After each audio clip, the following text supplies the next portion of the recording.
오늘 말씀의 제목은 달라져가는 세상에서입니다. 변화하는 세상 속에서입니다. 제가 지난 월요일 날 우리 학교 모임으로 우리 선생님들하고 같이 식사를 하고 회의를 했습니다. 근데 그 자리에 30대 된 젊은 집사님께서 저한테 질문하시는 게 목사님, 앞으로 교회가 이 시대에 살아남을 수 있겠습니까? 살아남겠습니까? 라고 그렇게 질문을 합니다. 그 다음 날 제가 또 30대 된 젊은 사람을 만났습니다. 그도 똑같은 질문을 했습니다. 교회가 이 미래에 살아남을 것인가? 과연 존재할 수 있는가? 라는 질문을 했습니다. 제가 이틀에 걸쳐서 30대 된 두 젊은 사람들에게 교회가 앞으로 어떻게 이 참 어려운 시대에 살아남을 것인가? 라는 그런 질문을 받았습니다. 여러분 20대 30대는 우리하고 다릅니다. 그들은 팬데믹이라는 아주 우리도 겪지 못했지만 그 팬데믹 속에서 변하는 현실 속에서 살아갑니다. 또한 그들은 누구보다도 우리보다도 훨씬 더 오늘의 그 시대적 문화, 다시 말씀드린다면 알고리즘과 인공지능에 의한 그 인터넷의 접속을 누구보다 많이 하는 사람들이 됩니다. 그들은 그 문화 속에 살면서 기성세대 우리보다 더 두려움을 갖고 있는 것 같습니다. 엄밀한 의미에서 우리 기성세대는 산업세대라고 합니다. 그러기에 환경의 파괴나 기후의 변화는 우리에 의해서 만들어진 것입니다. 그런데 우리의 후손들, 우리의 자녀들은 우리가 만들어낸 그 결과로 인해서 참 몇십 년 안에 엄청난 고통과 피해를 당하며 살아갈 것입니다. 그러기에 그들은 느끼고 있는 겁니다. 과연 우리가 살아가는데 교회가 어떤 역할을 할 것이고 또한 이 교회가 이 시대 속에 살아남을 수 있는가라는 그런 질문을 할 수밖에 없습니다. 그리고 또 한 가지 제가 질문을 받았는데 어떤 질문을 받았냐면 인공지능이나 알고리즘이 지금 우리가 많이 사용하는 것이 과연 하나님의 예정 속에서 나타난 것인가라는 질문을 하는 겁니다. 저도 그 질문을 받고 좀 놀랐지만 여러분 인공지능 알고리즘 우린 전문가가 아니라서 잘 모릅니다. 그러나 우리가 상식적으로 아는 것은 수학적 계산에 의해서 우리의 행동과 우리의 삶을 통제시키고 더 나아가서 명령시키는 그런 역할을 하는 것이 됩니다. 그러기에 그들은 20대 30대는 누구보다도 그 인공지능에 의한 인스타그램이라든지 또한 틱톡이라든지 카톡이라든지 여러 가지 그 매체를 통해서 이것이 얼마나 위험하고 얼마나 급진적으로 변하고 있는지를 그들은 몸소 체험하고 있습니다. 그러기에 그런 부작용이 얼마나 힘들고 또한 우리를 악하게 만들어 간다는 것도 그들은 알고 있는 것 같습니다. 그러기에 그 질문하는 겁니다. 과연 이것이 하나님의 뜻에 나타난 것이라면 이것이 오늘날 우리에게 어떤 영향을 주고 과연 이것이 선한 영향인지를 질문하고 있다는 겁니다. 하나님의 뜻이 아닌 것 같다고 생각하는 겁니다. 그러기에 미국인들의 60에서 65%는 그들이 이렇게 사용하는 그 인터넷이나 여러 가지 그 매체를 통해서 굉장히 부정적으로 생각한다고 합니다. 그럼에도 불구하고 매일매일 사용할 수밖에 없다는 겁니다. 그러므로 우리가 한 가지로 결론 낼 수 있는 것이 있는데 어떤 결론을 낼 수 있냐면 과거에는 사람마다 겪는 어려움이 달랐습니다. A라는 사람과 B라는 사람이 겪는 어려움이 달랐습니다. 그러나 오늘날은 모든 사람이 똑같은 어려움을 겪고 있다는 겁니다. 이 말씀은 어떤 의미가 되냐면 신자나 불신자나 세상의 힘에 이끌려가는 겁니다. 근데 그 힘이 너무나 막강하고 너무나 지배적이기 때문에 우리는 불안을 느낄 수밖에 없다는 말씀이 됩니다. 그러기에 우리가 이것을 어떻게 이겨낼 것인가입니다. 어떻게 이겨낼 것인가. 이것을 오늘 본문이 우리에게 가르쳐 줍니다. 오늘 본문은 히스기야라는 왕이 나옵니다. 여러분 히스기야는 우리가 수요 성경 공부 때 말씀드렸지만 유대의 종교 개혁을 한 사람입니다. 그러기에 그는 다윗 이후에 최고의 왕이라고 그렇게 성경은 기록하고 있습니다. 그런데 그럼에도 불구하고 그 히스기야가 유대 왕일 때 아수라라는 나라에게 공격을 받습니다. 1차 공격을 받습니다. 1차 공격을 받을 때 그 히스기야 다스리는 유대의 모든 성읍들을 다 빼앗겼습니다. 예루살렘 성 하나만 남았습니다. 예루살렘 성 하나만 남았을 때 히스기야가 은 300달란트와 금 30달란트 그 금은 성전 문에 있는 걸 벗겼습니다. 그리고 그거를 갖다 바치면서 예루살렘 함락을 막은 왕이 됩니다. 근데 그때에 히스기야가 아수르 왕에게 뭐라고 얘기하냐면 내가 범죄하였나이다 이렇게 말합니다. 범죄했다는 그 말은 히브리어로 어떤 의미가 되냐면 하나님 말씀대로 살지 못할 때 죄진 사람의 고백입니다. 이건 어떤 의미를 갖고 있냐면 내가 당신에게 항복하였기에 내가 잘못했습니다. 그런 의미가 아니라 히스기야는 지금 아수르 왕이 하나님이라는 겁니다. 하나님이 바뀐 겁니다. 내가 당신에게 잘못했다는 겁니다. 그러기에 지금 히스기야는 하나님을 배신한 모습이 나타나는 겁니다. 그럼 히스기야는 왜 하나님을 배신했냐? 다윗 이후의 최고의 왕인데 왜 배신했나? 무엇 때문에 배신했나? 전쟁을 했는데 하나님의 힘이 나타나지 않았다는 겁니다. 하나님의 보호하심이 나타나지 않았다는 겁니다. 그러기에 하나님을 배신할 수밖에 없는 것을 분명히 보여줍니다. 여러분, 아이가 부모의 힘으로 보호받고 안전하게 살아갈 수 있습니다. 마찬가지입니다. 우리가 하나님의 자녀로서 하나님의 힘이 나타날 때 이 세상에서 안전하게 보호받고 살아가는 겁니다. 근데 하나님의 힘이 나타나지 않습니다. 그럴 때 우리는 세상의 힘에 짓눌릴 수밖에 없고 세상의 힘에 당할 수밖에 없습니다. 왜냐하면 세상은 막강한 겁니다. 제가 좀 전에 설명드린 것처럼 팬데믹이라는 힘이 있고 또한 오늘날의 알고리즘이나 인공지능의 힘이 우리를 지배하고 있기 때문입니다. 그러기에 그 힘을 우리가 벗어나지 못한다는 겁니다. 하나님의 힘이 나타나야 된다는 겁니다. 그런데 하나님의 힘은 나타나지 않았다는 겁니다. 문제는 뭐냐면 이 히스기야가 2차 공격을 당하게 됩니다. 아수르로부터 2차 공격을 당합니다. 2차 공격을 당할 때 똑같은 일이 납니다. 유다의 모든 성읍들을 다 빼앗겼습니다. 예루살렘 성 하나만 남았습니다. 하나님의 힘이 나타나지 않았던 겁니다. 그런데 그 사내립 히스기야 왕이 랍사게라는 신하를 보내서 이렇게 조롱합니다.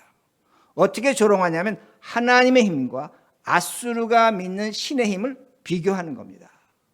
즉 너희가 1차 전쟁에서 진 것은 너희가 믿는 하나님의 힘이 아수르 신에게 패배당했다는 겁니다. 그러게 35절에 이렇게 말씀이 나옵니다. 오늘 본문 35절. 민족의 모든 신들 중에 누가 그의 땅을 내 손에 건졌기에 여호와가 예루살렘을 내 손에 건지겠느냐 하셨느니라. 이 말씀은 어떤 말씀이냐? 하나님 조롱하는 겁니다.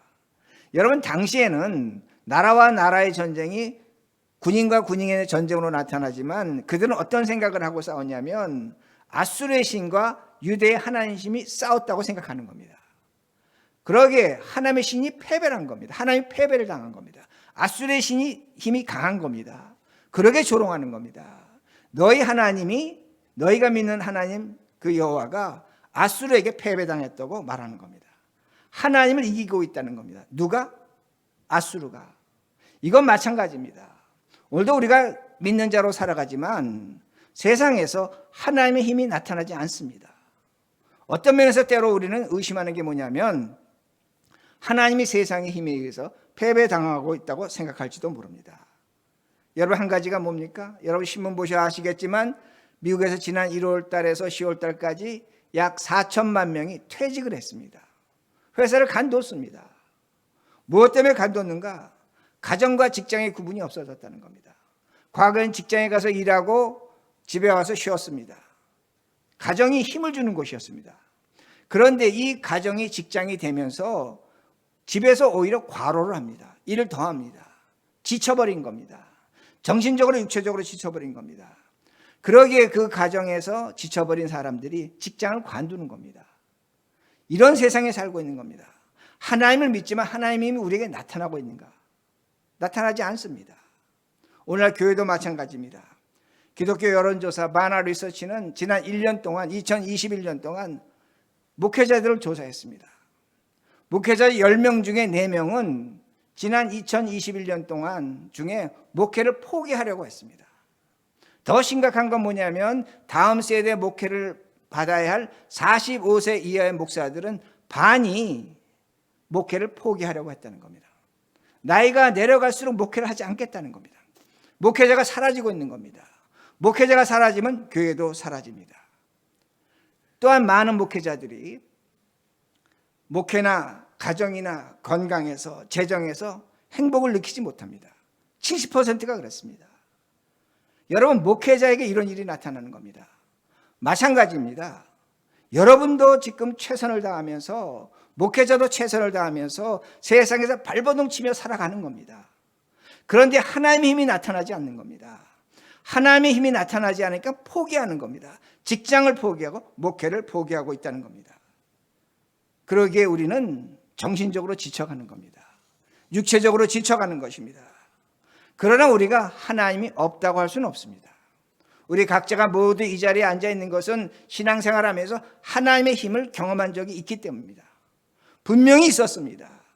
그 힘을 기억하며 오늘도 그 힘이 나타나기를 우리는 간절히 소망하고 있다는 겁니다. 그런데 히스기야가 2차 전쟁을 하고 있는 중입니다. 2차 전쟁을 하고 있는데 예루살렘 성 하나만 남았는데 하나님의 힘이 나타나지 않는 겁니다. 곧 망할 것입니다. 그러게 그가 베옷을 입고 신하들을 불러 모아 이렇게 얘기합니다. 이제는 우리가 죽기 직전이라는 것. 그러게 베옷을 입은 겁니다. 그러게 너희들은 선지자 이사야를 찾아가서 하나님의 힘을 구하라고 그렇게 말합니다. 3절입니다. 어떻게 구하는가? 그들이 이사야에게 이르되 히스기야의 말씀이 오늘 환난과 질병과 모욕의 날이라 아이를 낳을 때가 되었으나 해산할 힘이 없도다. 히스기야가 뭐라고 얘기합니까? 하나님이 나에게 힘을 주셔야 되는데 하나님의 힘이 없다는 겁니다. 내가 하나님의 힘이 없어서 나는 이제 죽겠다는 겁니다. 그러면서 얘기하는 것이 뭐냐면 내가 마치 산모와 같이 아이를 출산해야 되는데 출산하지 못한다는 겁니다. 여러분 고대 시대에서는 산모가 아이를 낳지 못하면 산모하고 아이하고 같이 죽었습니다. 죽기 일보 직전이라는 겁니다. 힘이 없다는 겁니다. 왜? 하나님이 힘을 주시지 않았기 때문이라는 겁니다. 그러게 히스기야는 신하들을 이사야 선지자에게 보내서 하나님이 힘 주실 것을 부탁합니다. 이렇게 말씀이 나옵니다. 하나님께서 7절입니다. 7절. 내가 한 영을 그의 속에 두어 그로 소문을 듣고 그의 본국으로 돌아가게 하고 또 그의 본국에서 그에게 칼에 죽게 하리라 하셨느니라 하리라. 놀라운 힘이 나타난 겁니다. 하나님이 뭐라고 말씀하시냐면 히스기야야 걱정하지 마라. 너를 죽이려고는 그 사네립이 아수르 왕이 조국에 돌아가면 반란으로 죽게 될 것이다. 이렇게 되면 뭐가 나타나는 겁니까? 하나님의 힘이 나타나는 겁니다. 예루살렘 망하지 않습니다. 유대 망하지 않습니다. 사는 길이 열린 겁니다. 그런데 성경을 보면 그 다음에 뭐가 나오냐면 그 사네립의 신하 랍사게가 이렇게 말합니다. 히스기야가 뭐라고 얘기하냐면 너 이사야가 말하는 날 얘기 들었지? 하나님이 너에게 말하기를 너희 나라를 아수르에게 넘기지 않을 거라고 얘기하는데 그건 거짓말이야. 그 말 믿지 마라고 얘기합니다. 사네립의 신하가 말하는 겁니다. 그러면서 뭐라고 얘기하냐면 봐라 1차 전쟁 때 하나님이 패배했다. 2차 전쟁 중에도 하나님의 힘이 나타나지 않는다. 세상의 모든 나라가 아수르 신에게 다 패배했다. 그러게 하나님께 속지 말라는 겁니다. 그 말을 들은 히스기야가 절망합니다. 완전히 힘이 빠져버립니다. 더 이상의 힘이 남지 않습니다. 완전히 힘을 상실합니다. 그런데 성경은 그 다음에 아주 놀라운 사건을 보여줍니다. 14절입니다. 14절. 여러분 이 말씀 잘 보셔야 됩니다. 히스기야가 사자의 손에서 편지를 받아보고 여호와의 성전에 올라가서 히스기야가 그 편지를 어디 앞에 놓고? 여호와 앞에 펴놓고 성전에 올라가서 그 다음에 행동이 하나가 더 추가됐습니다. 여호와 앞에 펴두었다고 말합니다. 여러분 편지를 하나님 앞에 펴두었습니다. 여러분 다시 말씀드립니다. 1차 전쟁 패배 때 히스기야는 하나님 배신했습니다. 하나님 없다고 했습니다. 사네립이 하나님이라고 얘기했습니다. 2차 전쟁 때 그 전쟁 중에 성전에 올라갔습니다. 하나님을 찾지 않았습니다. 누굴 만났습니까? 선지자 이사야만 만났습니다. 그런데 랍사게의 말을 듣고 히스기야가 하나님을 조롱하는 편지를 갖고 성전을 올라가고 그 다음에 그 편지를 여호와 앞에 펴두었다고 그렇게 말씀합니다. 여러분 이 장소가 히스기야가 편지를 펴둔 장소가 무서운 장소입니다. 놀라운 장소입니다. 여러분 거기 어딘 줄 아십니까? 지성소입니다. 지성소입니다. 왜냐하면 15절에 보면 그룹 위에 계신 하나님이라는 말씀이 나옵니다. 거기다 편지를 뒀다는 겁니다. 여러분, 성전은 성소와 지성소가 있습니다. 성소는 제사장들이 매일 들어갈 수 있습니다. 그러나 지성소는 1년에 한 번 대제사장이 들어갑니다. 대제사장이 들어갈 때 허리에 밧줄을 메고 방울을 달고 들어갑니다. 움직일 때마다 소리가 나야 됩니다. 왜? 하나님 앞에 나갔는데 하나님이 대제사장을 죽일 수 있는 겁니다. 그러면 그때 사람이 들어가서 꺼낼 수 없습니다. 방울 소리가 나지 않으면 밧줄을 잡아당기는 겁니다. 무서운 곳입니다. 들어가면 죽는 곳입니다. 지금 그 안에 갔다는 겁니다. 그래서 그룹이라고 얘기하는 겁니다. 그룹은 다시 말씀드린다면 지성소 안에 언약궤가 있고 언약궤 위에 속죄소가 있고 속죄소 위에 천사의 날개가 있습니다. 그걸 그룹이라고 합니다. 근데 그 그룹은 예레미야에서 하나님의 옷자락입니다. 하나님이 말씀하시는 곳입니다. 하나님이 계신 곳입니다. 하나님을 만나는 곳입니다. 율법에는 왕은 절대로 지성소에 들어가지 못합니다. 들어가면 죽는 곳입니다. 그런데 그 안에 들어갔습니다. 그 안에 들어갔을 뿐만 아니라 그 안에 들어갈 때 뭘 갖고 들어갔습니까? 하나님을 조롱하는 편지를 갖고 들어갔습니다. 불경한 것을 갖고 들어갔습니다. 그 안은 거룩한 곳입니다. 그런데 그 편지를 갖고 들어간 겁니다. 그는 당연히 죽어야 됩니다. 당연히 죽어야 됩니다. 그러면 히스기야가 왜 그곳에 들어갔습니까? 무엇 때문에 그곳에 들어갔습니까? 들어가서는 안 될 곳에 들어갔습니다. 죽으려고 갔습니다. 이유는 하나입니다. 내가 사내립에게 아수르에게 죽을 바에는 차라리 하나님께 죽겠다는 겁니다. 이건 뭐냐면 하나님에 대한 원망입니다. 하나님에 대한 반발입니다. 하나님에 대한 분노입니다. 내가 하나님께 힘이 나타나지 않아서 차라리 내가 하나님 손에 죽겠다는 겁니다. 이게 히스기야의 모습이라는 말씀이 됩니다. 하나님 앞에 죽겠다는 겁니다. 그런데 여기서 한 가지 중요한 원리가 나옵니다. 힘이 없을 때 사람은 하나님을 찾습니다. 이게 신비한 겁니다. 하나님의 힘이 나타나지 않을 때 하나님을 찾는다는 말씀이 됩니다.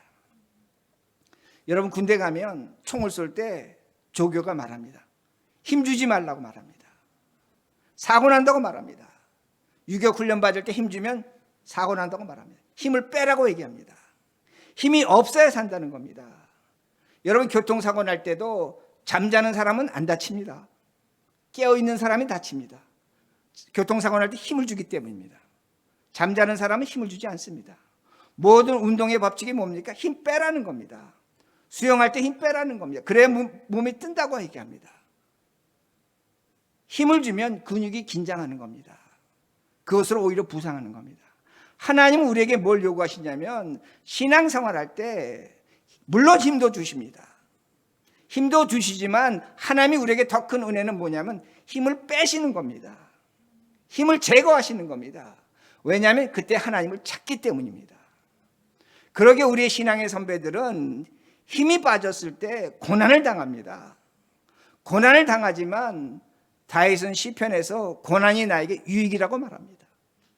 바울은 뭐라고 얘기합니까? 내가 현재 당하는 고난은 장차 다가올 영광과 비교할 수 없다는 겁니다. 예수님도 마찬가지입니다. 예수도 십자가에서 힘을 완전히 빼셨습니다.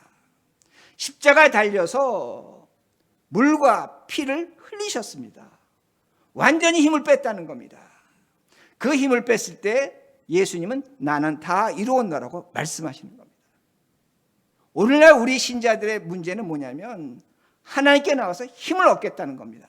나쁜 것 아닙니다. 하나님 힘 주십니다. 그러나 궁극적으로 우리가 신앙생활하면서 하나님이 우리에게 주시고자 하는 건 뭐냐면 힘을 뺀다는 말씀이 됩니다. 하나님을 찾게 하는 겁니다. 여러분 오해하지 마시기 바랍니다. 힘이 우상이 되는 겁니다. 힘이 있으면 하나님 찾지 않습니다. 하나님을 알고 계시는 겁니다. 필요할 때는 주실 겁니다. 그러나 너가 정말로 나를 찾아 만나려면 하나님은 힘을 빼십니다. 여러분 생각해 보시기 바랍니다. 히스기야가 다윗 이후에 최고의 왕입니다. 수천 번 하나님 만났습니다. 성전에 수천 번 갔을 것입니다. 그런데 그는 하나님 찾지 않았습니다. 오늘도 성경이 우리에게 보여주는 게 성전에 올라갔다고 말씀드립니다. 그러나 하나님 찾지 않았습니다.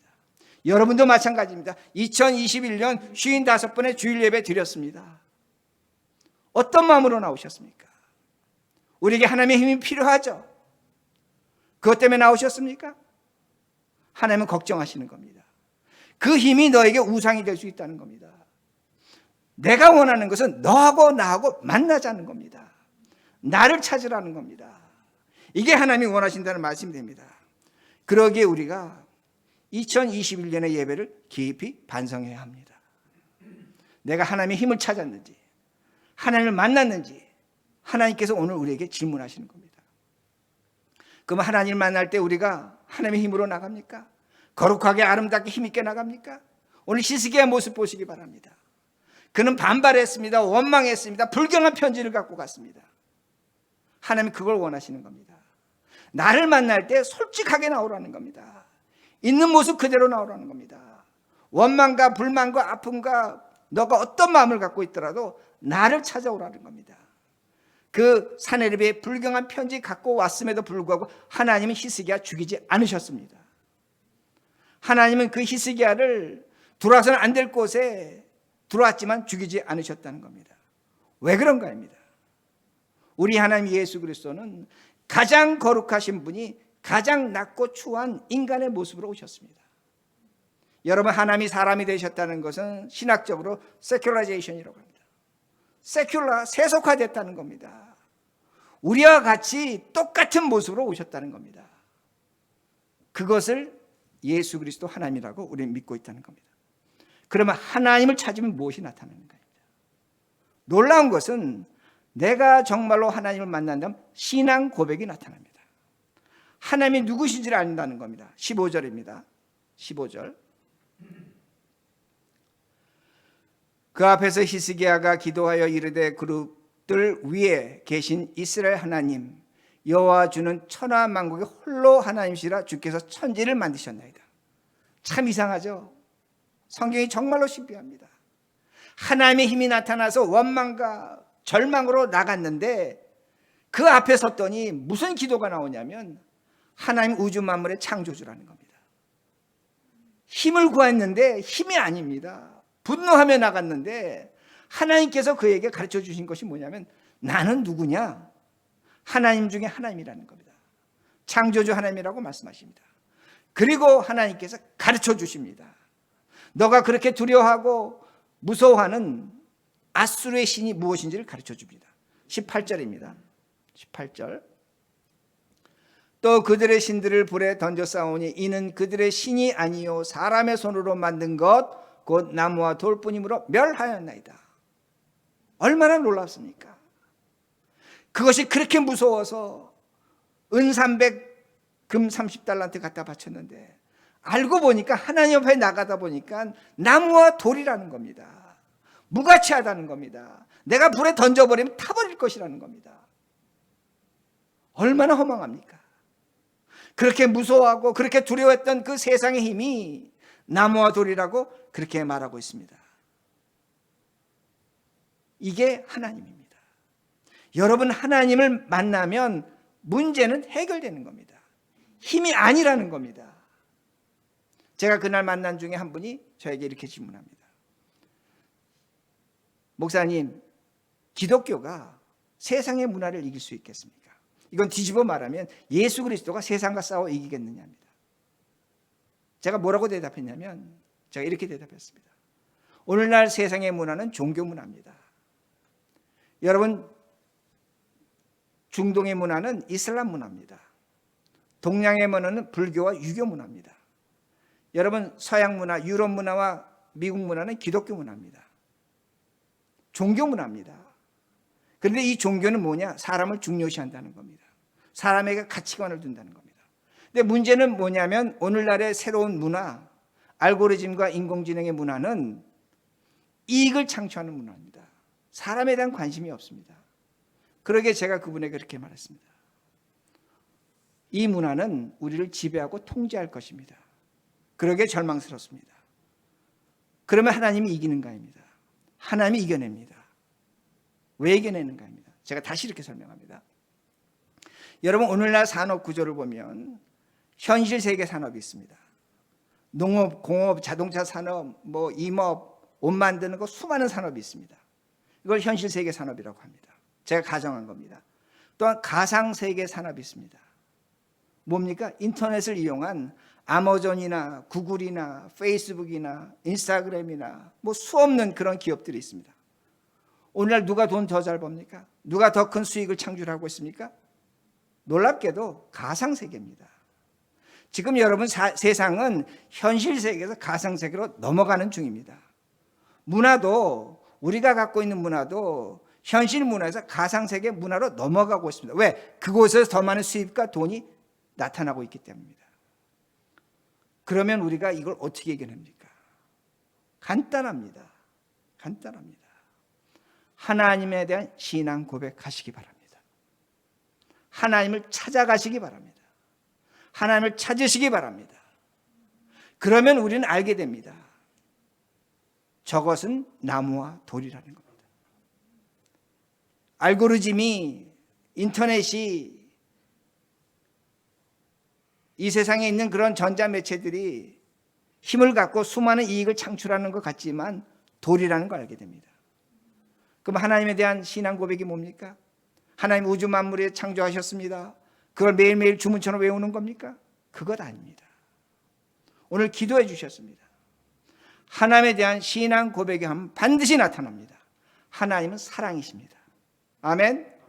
하나님은 사랑이십니다. 사랑이라는 걸 알게 된다는 말씀입니다. 어떤 걸 사랑하냐? 작은 것을 사랑합니다. 적은 것에 만족합니다. 천한 것을 예쁘게 여깁니다. 거친 것을 버리게 됩니다. 아름다운 건 아름답다고 하고 귀한 건 귀하다고 하고 아픈 건 아프다고 말할 줄 압니다. 사람의 마음이 정상으로 되는 것이 하나님 신앙 고백할 때입니다. 아니 무슨 말씀하십니까? 우리가 틀렸습니까? 예, 틀렸습니다. 오늘날 인간들은, 오늘날 사람들은 아름다운 것을 보고 아름답다고 하지 않습니다. 아픈 것을 보고 아프다고 하지 않습니다.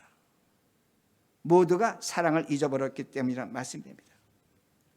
특별히 우리가 하나님에 대한 신앙 고백이 있다면 우리는 우리 자손들, 우리 후손들에게 정말로 미안한 마음을 가져야 됩니다.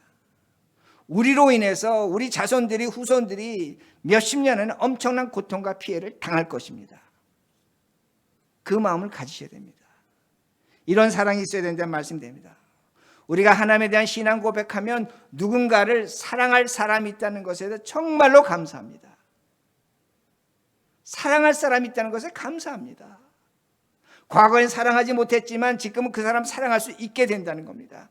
우리가 하나님에 대한 사랑을 고백하면 내가 갖고 있는 사랑의 그 세계관이 달라지고 높아지고 변해집니다.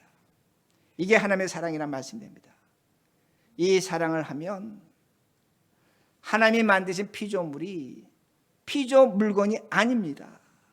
밤하늘의 공기와 우리가 나가는 밖에 보는 저 별과 해와 달과 나무와 모든 것이 우리를 사랑하는 겁니다. 하나님이 우리에게 주신 것이라는 겁니다. 그것을 우리는 사랑할 수밖에 없다는 겁니다. 이런 사랑과 마음의 눈을 가질 때 우리는 세상의 문화와 세상의 힘을 이겨냅니다. 팬데믹도 이겨낼 것입니다. 우리가 이런 사랑을 고백하면 우리가 이런 세상의 문화와 세상의 정신을 변화시킬 수 있습니다. 우리가 2021년의 마지막 예배를 드립니다. 이 마지막 예배에서 우리가 할 것이 무엇인가? 하나님 2022년에도 우리에게 하나님 힘을 주시옵소서. 하나님의 필요하시면 주십니다.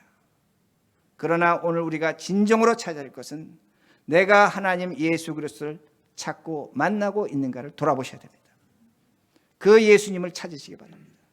그 예수님을 찾아오실 것이고 우리에게 새로운 생각과 새로운 마음과 이 세상을 이해할 수 있는 안목을 주실 것입니다. 이런 삶을 사시는 우리들이 되길 간절히 바랍니다.